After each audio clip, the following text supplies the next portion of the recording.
I study how the brain, which is encased in silence and darkness, how it constructs our reality. And the reason we know that this has something to do with the brain is because if the brain is damaged, even in small ways, your reality changes. And if you take drugs or alcohol or other sorts of things, viruses in the system, your reality can change. So I'm interested in finding where our perspectives overlap in this, because one of your interests is also understanding reality, how we perceive it, how it's individualized to us. So can you tell us about that? There is existence outside, and there is you or me as individual human beings. We have not seen the world. We know it only the way it's projected in the firmament of our minds. When we say mind, in English language, mind is just one word and supposed to encompass everything. But in the yogic terminology, we have 16 parts of the mind which function distinct functions. And there are a whole lot of practices and processes through which one takes charge of these 16 dimensions of mind. These 16, for simpler understanding, can be brought into four sections. The first dimension of the mind is we are referring to as buddhi, or what is generally considered intellect. I think modern societies, particularly modern education, has become too overly focused on the intellect. We got too mesmerized by our own logic, and we have invested too much in human intellect, leaving out the other dimensions of intelligence that functions within us. The second dimension of the mind, we call it as ahankara, which in English language would translate as the identity. What is the identity you have taken? Your intellect is always a slave of your identity. What you identified with, it is only around that it functions. Simple things. People are identified with things that they've not even seen, and huge emotions are there, their life is guided by those things. For example, all of us belong to some nation today. Just the moment you believe, I belong to this nation, the emblem of that nation, the flag of that nation, the anthem of that nation, brings genuine emotion. Nobody's pretending, it's real. It's real because people are willing to die for it. It has to be real. But it's just an identity, you could just switch it any time. You could move to another country and take that on and it becomes yours. So the moment you identify yourself with something, your intellect is completely always protecting this identity and working around this identity. The next dimension of the mind is called as manas. So this is not just in one place, this is the entire body. Manas is a huge silo of memory. So when I say huge silo of memory, whatever memory you may have in your brain, I know you're a brain fan. Whatever memory you may have in your brain, your body has 1 trillion times more memory than that. You definitely don't remember how your great-great-great-great-great-grandfather looked like, but his nose is sitting on your face right now. It remembers. How your forefathers looked 1,000,000 years ago, your body still remembers, has not forgotten. Definitely it is not the capability of your brain. So, in terms of memory, the manas is phenomenal and it's right across the body. Every cell in the body carries enormous memory. Memory to a point for the origin of life on this planet and beyond. All that memory is carried in this body. So this is manas. If there is no memory, intellect would be defunct, it's like a car without gas. Because there is memory, intellect is on. This memory flows through the hand of identity, and whatever is the identity, the memory takes on that color accordingly, and then it plays up in the intellect and intellect functions. The fourth dimension of the mind is called chitta. Chitta means it's pure intelligence, unsullied by memory. There is absolutely no memory, free of memory, it's just pure intelligence. When we say pure intelligence, intelligence, everything is smacked with phenomenal intelligence beyond what our quite phenomenal brain cannot perceive. So, this is a dimension of intelligence within us, which is the basis of our creation in a way. If you eat a piece of bread, over the afternoon it becomes a human being because this intelligence exists within you and me. So, if you touch this intelligence, you don't have to think what you want, you don't have to seek what you want. If you touch this intelligence, everything that you wish to know is yours. It's just you have to just direct your focus and it's all there because there is a dimension of chitta. Every human being might have accidentally at some point touched this, which makes suddenly one spark of magic in somebody's life. This is because they've touched this dimension of intelligence unconsciously. Now, the question is only about how to get there consciously and to stay there. So, these aspects of the mind are not entirely located here, it is right across the system. I kind of think this is the endeavor of science, is to take the intelligence all around us and across our system and try to understand the principles of that. It's a way of going out and trying to understand the blueprints around us in a way that can be made conscious as something that we can make understandable. When you say understandable, that means we can put it into the parameters of logic. What if there is a dimension of intelligence within you which does not fit into the parameters of logic? Trying to fit everything into the parameters of logic means the surface intelligence, which is the intellect, which is our survival mode. If we don't have an intellect, we wouldn't survive in this world. What is a survival instrument? We are trying to put all dimensions of life through that, and it has to pass through that sieve. That will completely skew the process. I take the point that there may be limits to our intellect, but I don't know where those limits are. And I don't know how to guarantee that there are borders there beyond which there's something else. So science has done incredible things in the last 100 years, no question. Our life is the way it is today. The comfort and convenience that all of us are enjoying is essentially because of the outcome of the scientific endeavor on the planet. There's no question about that. But at the same time, the limitation of science is we are trying to touch a dimension which is beyond physical nature with a physical stick. Something that you and I had talked about before is this issue of time perception. It's one of the things I study in my lab, and I was mentioning to you that I think it's one of the most stubborn psychological filters we have, by which I mean time seems to be a construction of the brain because we can easily manipulate it in the laboratory so that you think something lasted longer or shorter or something happened in a different order. And there are many physicists like Einstein who were very clear on this point that time doesn't actually exist, but we're trapped inside of it. In the yogic way of seeing things, we just see life as a dance of time and energy. It's a certain amount of time and a certain amount of energy. Actually, in the local languages, the expression for death is very beautiful. We say kalamaitana, that means his time got over.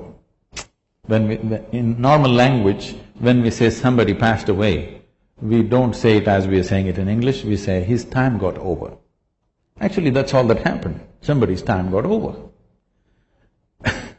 Now, to put this time and energy together in a proper, weave it together well, if your time gets over when your still energy is vibrant, we say this is an untimely death. If your energy gets over when your still time is on, it's a vegetative life. To the art of putting this time and energy together so that both of them play together, dance together well, is a successful life. So when we say time, there are many things we can do with energy, but our time is ticking off at the same pace. We may think many things, we came to this talk, we went to the cinema, we went to the university, we went here and there, but as far as physical body is concerned, it's going straight to the grave. Because it is keeping time. Your brain can be easily fooled. But body is properly keeping time, never you can fool this body, all the time keeping time. Because time is a consequence, time is not a factor by itself. Time is a consequence of cyclical movements in the physical reality. We know time. If the earth spins once, we say it's a day. If the moon goes around us, we say it's a month. If the earth goes around the sun, we say it's a year. Our idea of time has come essentially because of the cyclical movements of everything that's physical around us. This is the nature of physicality. Physicality is essentially cyclical, whether it's atomic or cosmic, everything is cyclical. The moment you're identified with physical nature, time is a big factor. If you dissociate yourself with your physical nature, if you sit here and if you have a little space between you and your physical body, because what you call as my body is an accumulated process. It is something that you accumulated, it's just a piece of the planet. If a little space comes between you and your body, suddenly time is not a factor. To such an extent, we have any number of people, this may be very difficult for a Western audience to digest, but I have seen yogis who have not moved from the place they were sitting for over 6 months, 7 months, just in the same place. By any normal standards, your body should not survive that. But once they sit down, they won't move, just like that, not moving at all. Because once you distance yourself from your physiological process, time is not a factor. Right now you're sitting here, it's not your watch which is keeping the time, it's your body. If I make you sit here for 3 hours, your body says it's enough. But suppose you did not have a body, we are going to sit here for 3,000 years, what's the problem?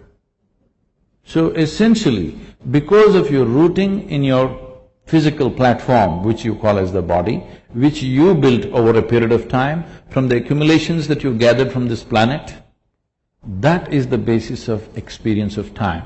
If you distance yourself from that, there is no consequence of time on you.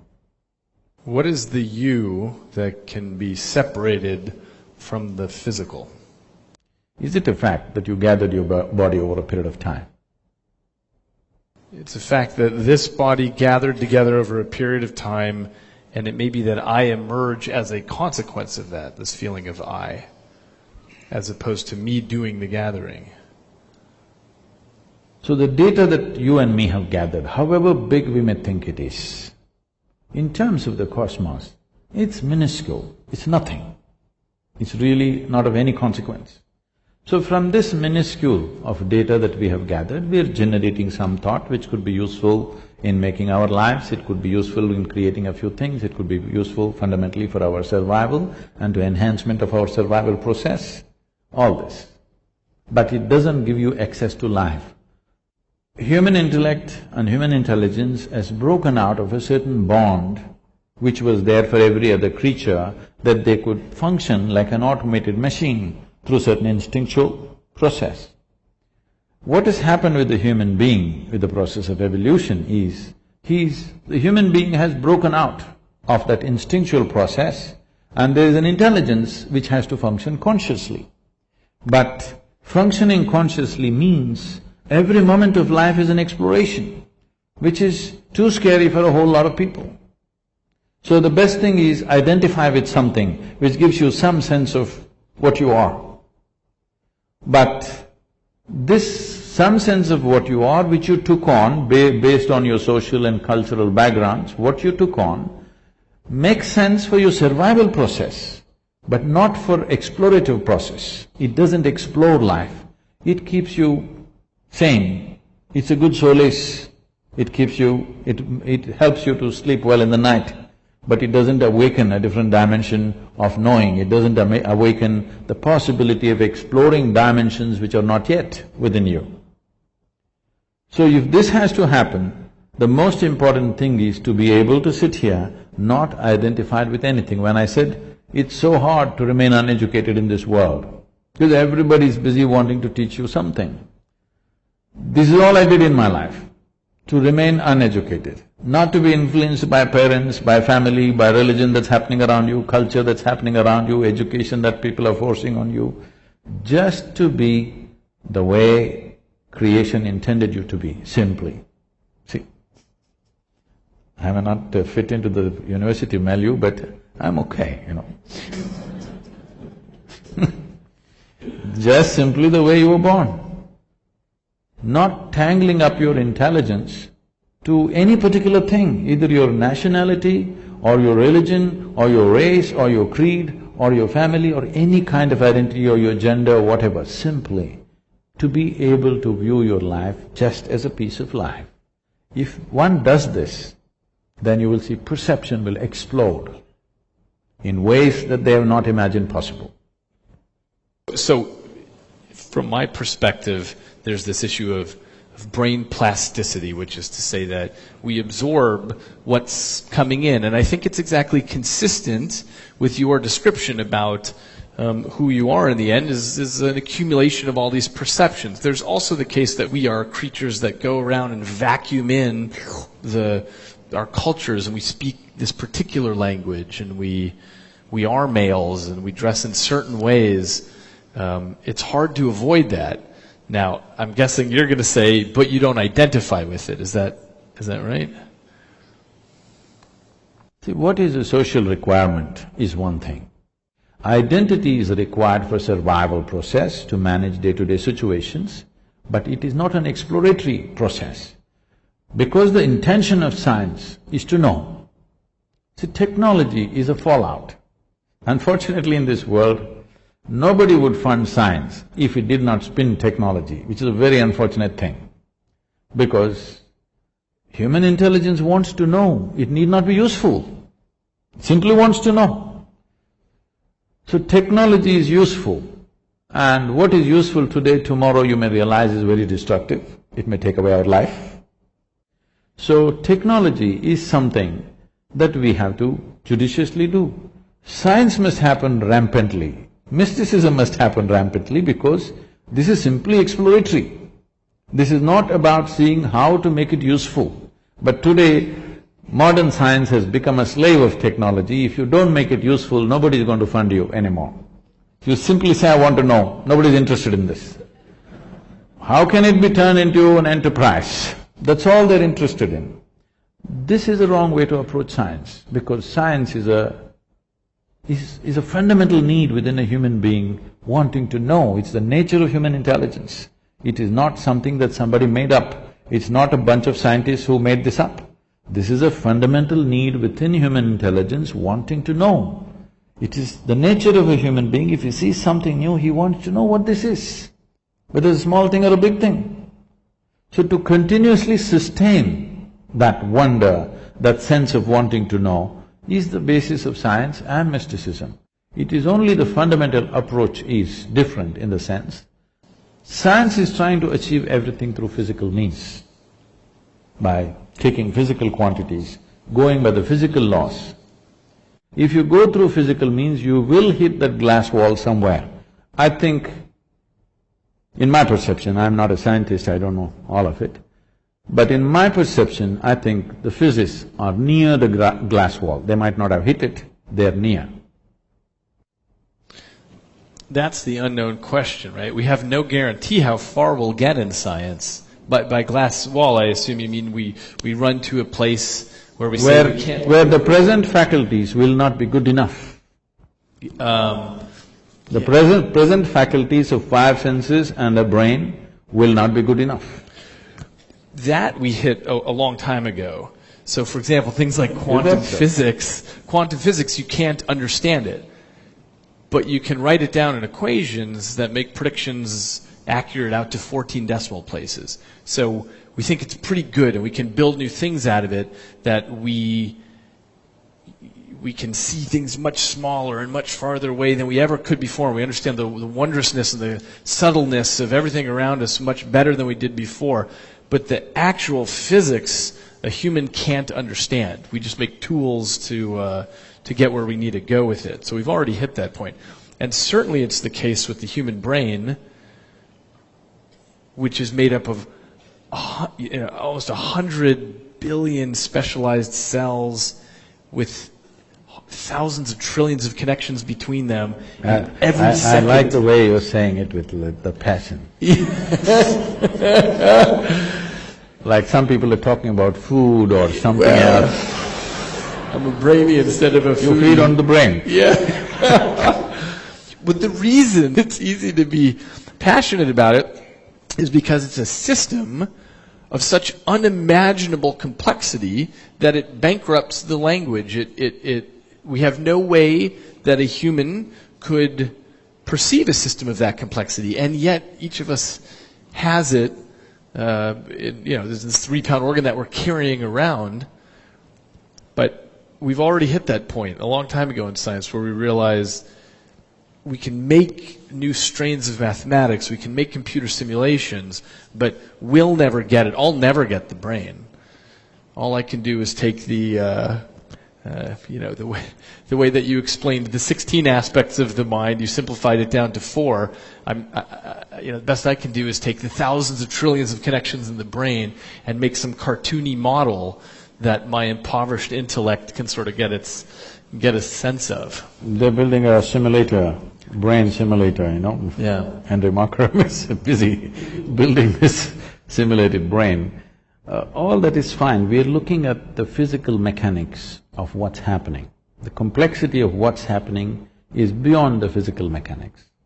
See, looking at the physical mechanics of the brain, the neuronal function and the electric… this thing that's happening, the waves that are flowing, whatever things happening, is fantastic because of the complexity of what it is, the sophistication of what it is. It is the gadget, no question, okay? This human gadget is the gadget on the planet. Of what we have seen, this is the most sophisticated gadget on the planet, there's no question about that.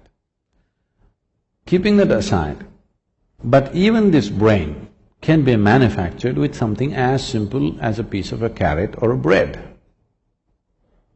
So I'm saying, there is an intelligence here which can create a brain. Why are you ignoring that intelligence? I think the heart of science is to try to understand what that is. What I mean by that is, so we have different approaches in science to get there, but studying the genetic code and understanding how the heck with 27,000 genes can you unpack a human being? Because whatever the truth is of what's happening spiritually, if there's a separate you or not, what we know for sure is that you can unpack a human being from these 4 letters of amino acids and these base pairs that make these proteins, and somehow that all gets unpacked. These kind of questions have always been on human mind. It happened almost 15,000 years ago. Adi Yogi, that means the first yogi, he had 7 disciples. These 7 disciples are full of questions. Some of them are astronomers, some of them are serious mathematicians, things like this. They have 1,000,000 questions. After some time, Adi Yogi is bored with their questions because whatever they ask, it's just a product of their intellect. They're not able to ask a question beyond that. So they ask, what is the nature of this, your cosmos? Where does it begin? Where does it end? How big is it? He's just bored. So he says, your cosmos, I can pack it into your mustard seed. The entire cosmos, I can pack it into your mustard seed. Then they were flabbergasted by this. Then they said, what is it made of? If you can pack such a huge cosmos, which we can't even imagine where it begins and where it ends into your mustard seed, what is it made of? He was completely bored, even not to utter a word, he simply said like this. 5 elements. Just these 5 elements, the entire universe is a play of these 5 elements. If you master the 5 elements, you have a key to every aspect of creation. If you don't master the 5 elements, if you approach it from outside, as you approach it, it will take on 1,000,000,000,000 new forms. As you try to study it, it can take on 1,000,000,000,000 new forms as you're looking at it, because that is what it is capable of. Just 5 things. 5,000,000 things would be difficult. 5, I'm sure you and me can study, isn't it? At least I'm capable of 5.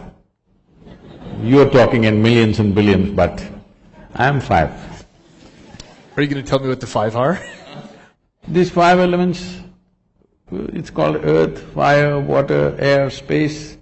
These are five things. Everything is just within this. Everything that you call as physical creation has substance of some kind. This is earth. And all of it is in movement, that's called air. All of it ascribes to some temperature, that is fire. And in everything there is water, which is the cohesiveness. If there is no water, there is no cohesiveness in anything. And all of it is held together by what we call as akash.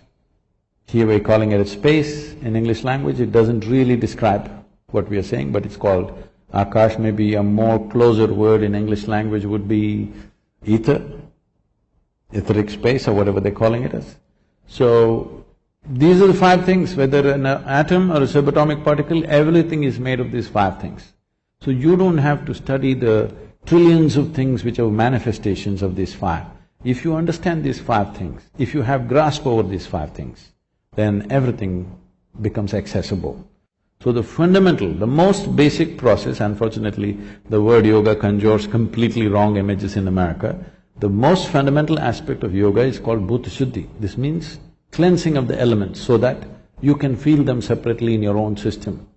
This very body is 72% water and 12% earth, 6% air, 4% fire, remaining is space.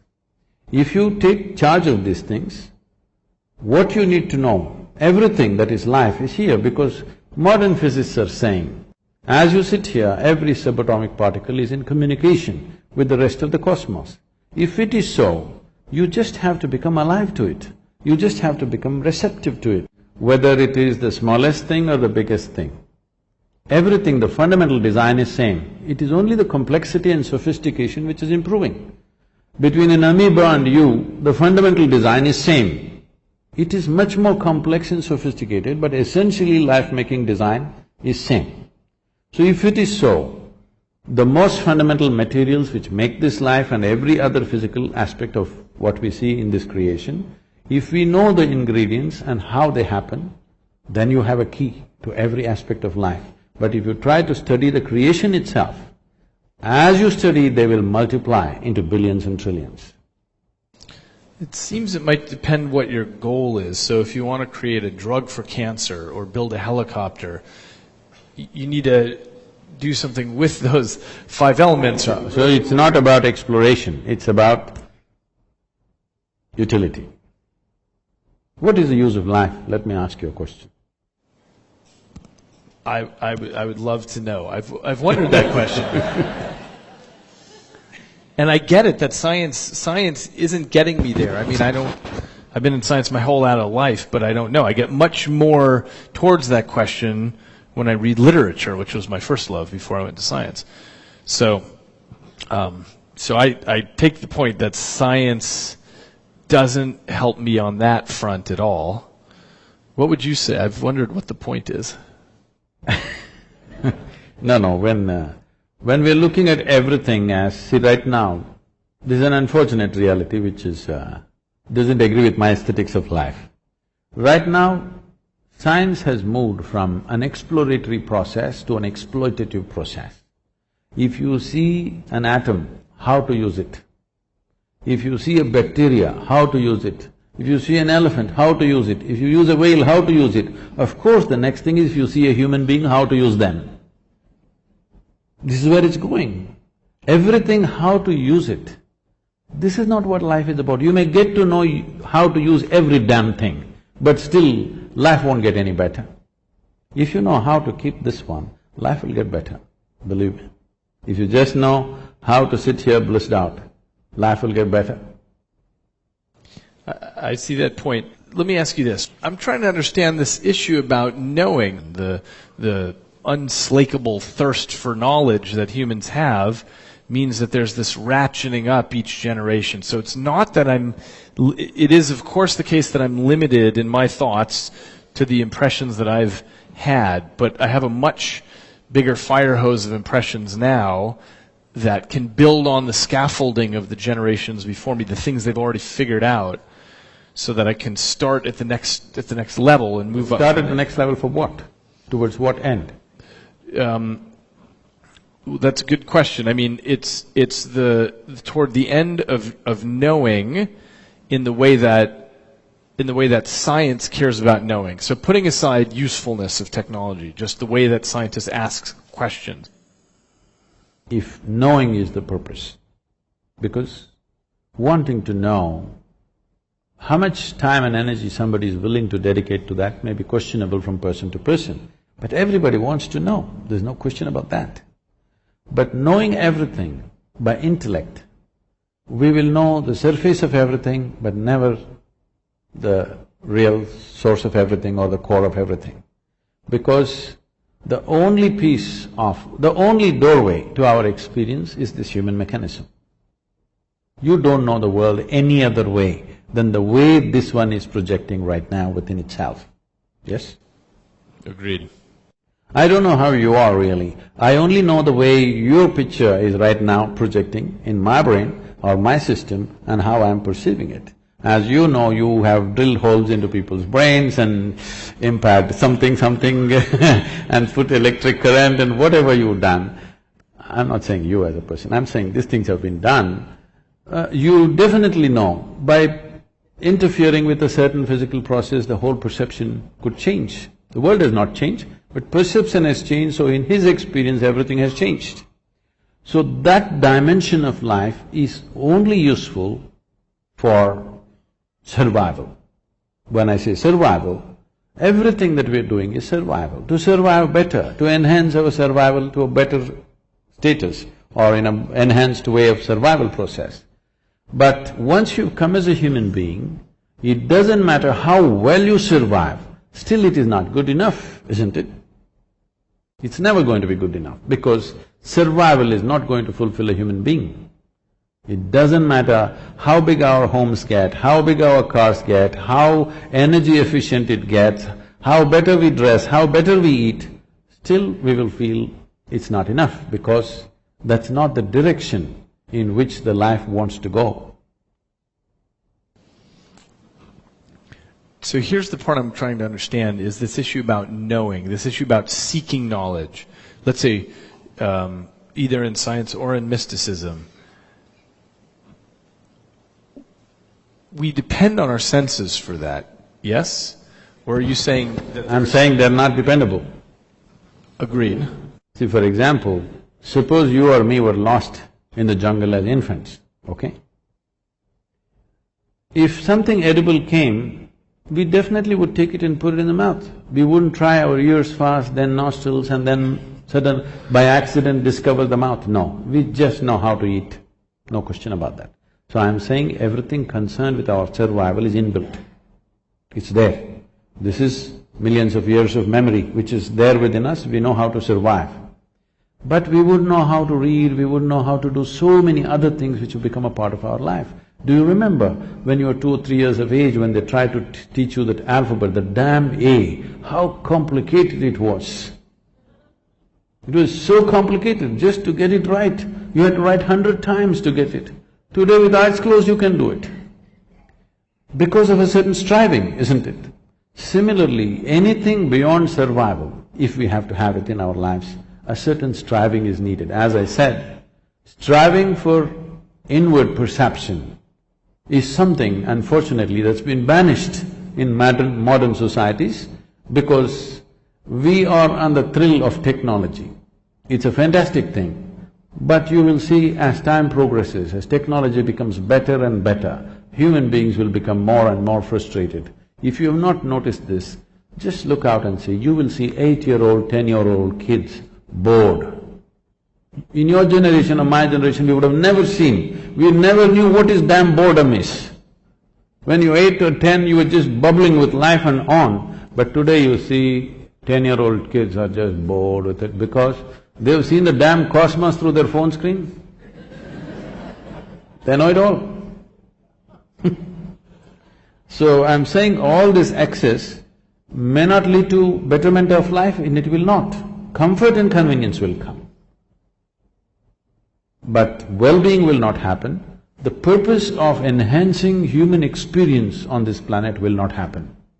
It will only entertain us intellectually big time, which it is. no question. I'm not saying it's wrong, but I'm saying it's limited. For now, yes, but No, as you know… So right now, it can happen. Right now, with a phone, I can talk to somebody in India. Technology may come, I can smell the food that they're cooking in India. If I'm missing home, they can turn on the phone and I can smell the food from India. It may happen. I'm not saying it's beyond that. It's very much possible it may happen.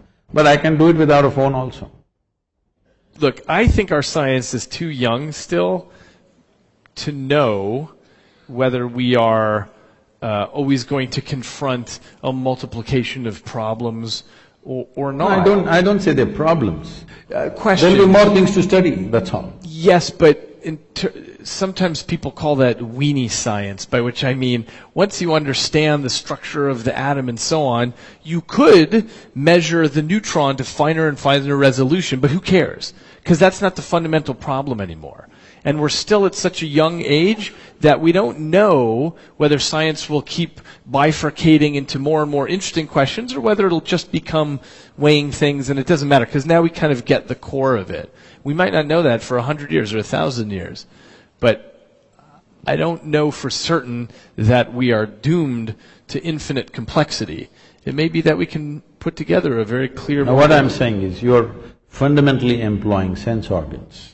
I agree with that. Sense organ is the basis of all scientific pursuit. I'm saying sense organs are not reliable instruments. You ask the owl.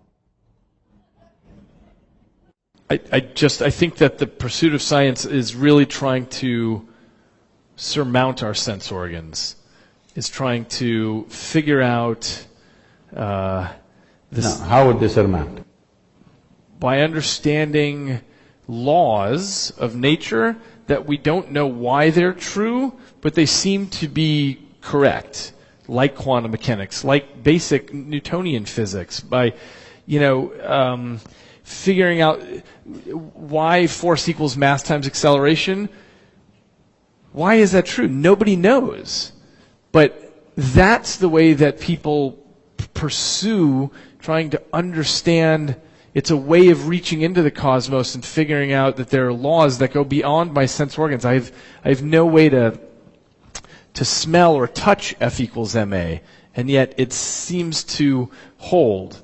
And that's the sense in which we go beyond the little peripheral devices that we come to the table with and try to understand what's past that. It is true that we have to translate things into equations, and equations we might write down or we might hear if we're a blind person.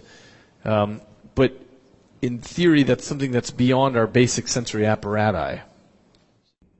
Just for convenience, I'll make it into four, okay? We look at creation as four different dimensions. Sthula, which means the gross physical creation. Sukshma, which means subtle. That means you cannot perceive them through sense organs, but if you hone your attention to a certain level, then you can perceive that. So this is called as Vishesh Gyan, which means an extraordinary perception, or it's called Vigyan. Today in India, in local languages, the word for science is Vigyan, okay? That means it's Vishesh Gyan. Vishesh Gyan means extraordinary perception. So we are perceiving things that our sense organs could not perceive, but still they are in the realm of physicality. And all physicality is perceivable through sense organs if they are honed well. If you may not be able to perceive, some other creature on the planet is able to perceive. So what is called as sthula is gross reality, which all of us can see and hear and smell. What is considered as sukshma, still physicality, but so subtle that your eyes and ears are not good enough for that, but if you're willing to pay attention, you can perceive. Then next is called as shunya, which literally translates as emptiness in English, but emptiness is not the word. It is physicality without form. There is no form. All physical has defined form, but shunya means physicality has reached a place where there is no form to it, it's just physical, or it's fundamental material of physicality. The next is called as Shiva, which means that which is not. That means that which is not physical at all. So existence is seen as these four components. and how to perceive these four dimensions. There's a whole methodology. Why I'm saying this is, if only scientists who have pursued things so far into physical reality, if they pay little attention to the most fundamental physicality, which is themselves, if they turn inward rather than constantly looking through a telescope or a microscope, if they spend equal amount of time turning inward, I think something phenomenal could come out of it.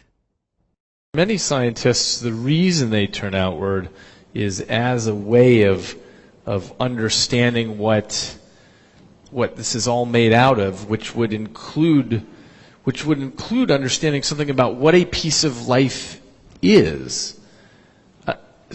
Let me ask you this. When you say, I am a piece of life, you are a piece of life, I hear that and understand it in a particular way, but I want to know what you mean by a piece of life. Because what you drink is life, what you eat is life, what you breathe is life. All this we're gathering, and this is a piece of life, which has acquired a certain level of information, built its own kind of software unconsciously, and its own tendencies and its own character and its own personality, but that's a bubble. It's like if you blow soap bubbles, each bubble has a character of its own. When they burst, the most essential ingredient of the bubble was the air. Where is it? It's all there. So this is all air, and the bubble is a piece of air. Similarly, this is all life. This whole cosmos is a living cosmos. Here I'm a piece of life. And life has given me this privilege that I can hold this piece of life within myself and experience it as if I am by myself everything. This is a fantastic privilege, but we should not abuse this. And do you see that as being illusory, the idea that you're a piece of life and I'm a piece of life, given that we share atoms, and when I'm breathing out and you're breathing in and so on, we're exchanging atoms, do you see that as an illusion that there is a you and a me, or are we all the same life? See, the thing is, right now, all these apps have come and different kinds of softwares have come. So this is easy to understand today because people are using this thing as if they're live, okay, and they're alive in their own way, because a certain amount of information has been calibrated in a certain way to do certain things, and it's almost alive. I think most people have a better relationship with their WhatsApp than with their family, okay? Yes, people are so engaged with it because it has a character of its own, and it's even predicting what's the next word you will type. Which your family cannot do, your friends cannot do probably. So, this is just like that. It has accumulated a certain amount of information. This vast life that's available, around it we formed a bubble. This is my bubble, that's your bubble. What is the content of the bubble? It's the same stuff. But what is the surface of the bubble? My surface is entirely different from yours. And it has its own characteristic, it has its own flavor, it has its own tendencies. So this is an unconscious software that every one of us is building with phenomenal amount of information that we are acquiring as we sit here. The five senses are gathering a phenomenal the amount of information that one gathers in 24 hours of time. If you spend 1,000,000 years, you can't process it. That much information we are gathering. This is what traditionally we refer to as karma. It's all twisted out in America, I'm seeing. The word karma, everybody's calling themselves karma now. People are named karma. I heard some people were named karma. So suppose we see right now, we don't know how the outside weather also is quite good, I think in the evening. At least the air conditioning is good, everything is nice, you're fine. Nobody's troubling you here, but you're sitting here miserably. Then we say, ayo, it is karma. What it means is, the word karma literally translates as action or doing. So we say, who you are right now is entirely your doing. The way you have structured yourself, knowingly or unknowingly, the kind of womb that you were born in is also an unconscious choice. Because you created a certain type of tendencies, that's where you moved, in search of that kind of tendencies. What facilitates that? So this software is building up all the time unconsciously. So only thing that I want to say now is, whatever you can do unconsciously, if you are willing, you can do the same thing consciously. If you can build so much software unconsciously, if you are willing, you can restructure that consciously. I can show you millions of people who restructure themselves in a matter of few weeks. I can show you few people where the very shape of their face will change in 24 hours' time simply because they start a certain process. Entirely, their whole personality is altered within a matter of 1 or 2 days of doing certain processes, because distancing yourself from your genetic memory, there's an entire process. Most Indians have forgotten, otherwise it was there in every family. Whenever somebody dies, or even when your parents are alive, there are processes how to distance yourself from your genetic memory. Because this is very important. If you want to be a unique fresh bubble of your own, then you must distance yourself from genetic memory, otherwise you will see at 18 you're a great rebel, you don't want to be like your parents and this and that. You see when you're 45, suddenly you start walking like your father, talking like your mother, stuff is happening to you, you don't know, because don't underestimate these people. They won't give up so easily. Your grandfather may be dead and gone, but the guy wants to live through you. So the thing is to distance yourself from genetic memory so that you don't become a cyclical pattern of repetitiveness. You want to be a fresh life. That means you have to recalibrate your software consciously.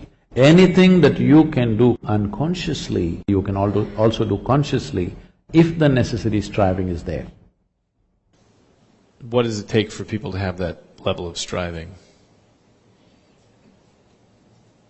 It depends how far they want to go. If somebody comes and asks, if I want to know the entire, not the new physics, what has happened till now, if I want to know, how long does it take? If a fresh student comes and asks, is there a time you can say? No, you can say, okay, start on a science undergrad, let's see. If he does undergrad and he thinks he's beginning to know everything, then you start telling him, this is not it, you got to do your masters. If he does that, you will say, then you have to do your PhD. After your PhD, you're declared that you don't know much.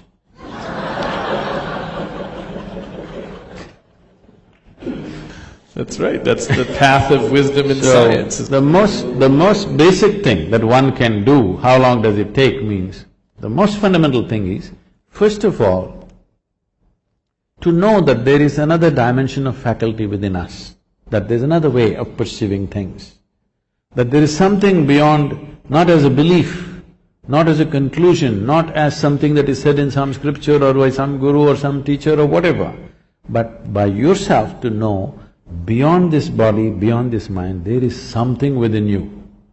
This experience, if this has to happen, I would say if you are willing to dedicate just 30 hours of absolutely focused time, if you give me, in 30 hours' time, we can bring you to a place, we can give you a tool through which you know something beyond your physicality. What that thing is, you don't have to jump into a conclusion, but something beyond your physical nature will become alive within you and you know there is something beyond physical nature. If that is enough inspiration for you to continue your pursuit, then how long it will take the entire pursuit, you cannot say, each individual is his own. So, what would it be like if you could get beyond the physical trappings? You know, we started a school a few years ago, and this 8-year-old boy, I just walked into the school, this 8-year-old boy comes and asks, Sadhguru, is life real or is it a dream? I look at him, this is an 8-year-old, you have to come with the truth, you know.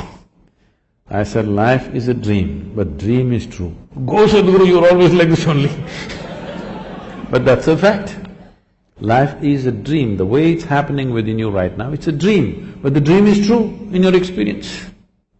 But this dream, you can make it whichever way you want, whichever way you want. And we can make this into a fantastic dream. for ourselves and for everybody on this planet. Science and technology has done wonderful things for us to enhance our dreams, but I want the scientists to meditate. Thank you very much.